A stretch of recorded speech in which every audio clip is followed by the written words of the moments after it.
অবশেষে সমাপ্ত হলো বিভীষিকাময় গাজা যুদ্ধ। বুধবার কাতারের রাজধানী দোহায় যুদ্ধবিরতিতে সম্মতি জানায় হামাস ও ইসরায়েল।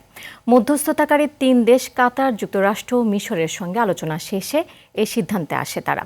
আলোচনায় হামাসের থেকে জিম্মি মুক্তি ও গাজা থেকে সেনা প্রত্যাহারের বিষয়ে একমত হয়েছে দুই পক্ষই। বিনিয়ামিনের রিপোর্ট।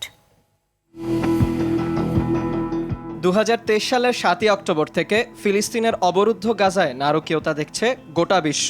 চলমান সংঘাতে প্রাণ হারিয়েছে প্রায় ৪৭,০০০ ফিলিস্তিনি, আহত হয়েছে লক্ষাধিক। নারকীয় এ হত্যাযজ্ঞের ইতি টানতে অবশেষে যুদ্ধবিরতি ও বন্দি বিনিময়ে একমত হল হামাস ও ইসরায়েল। অতি দ্রুত যুদ্ধবিরতির জন্য বুধবার কাতারের দুই পক্ষের সঙ্গে চূড়ান্তভাবে পৃথক আলোচনায় বসে মধ্যস্থতাকারীরা।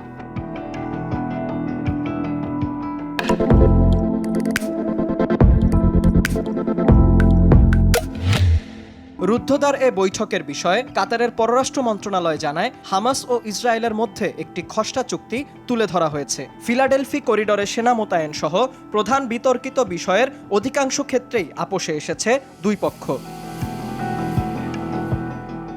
খসড়া চুক্তি অনুযায়ী প্রথম পর্যায়ে ১,০০০ ফিলিস্তিনি বন্দী মুক্তি দেবে ইসরায়েল। একই সঙ্গে ফিলিস্তিন থেকে সেনা প্রত্যাহারেরও প্রস্তুতি নেবে তারা। অন্যদিকে হামাস ফেরত দেবে ৩৩ জন জিম্মি। চুক্তির প্রথম ধাপ স্থায়ী হবে ৪২ দিন। এ সময় ফিলাডেলফি করিডরে অবস্থান নিয়ে পূর্ব ও উত্তর সীমান্তে ৮০০ মিটার বাফার জোন নিয়ন্ত্রণ করবে ইসরায়েলি সেনারা। তবে চুক্তির দ্বিতীয় ও তৃতীয় পর্যায়ে কি হবে তা নিয়ে আলোচনা করতে যুদ্ধবিরতির ১৬তম দিনে আবারও বৈঠকে বসবেন আলোচকেরা।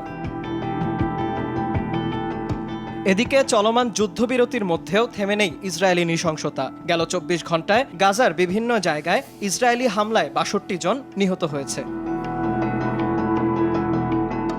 বিনিয়ামিন, RTV।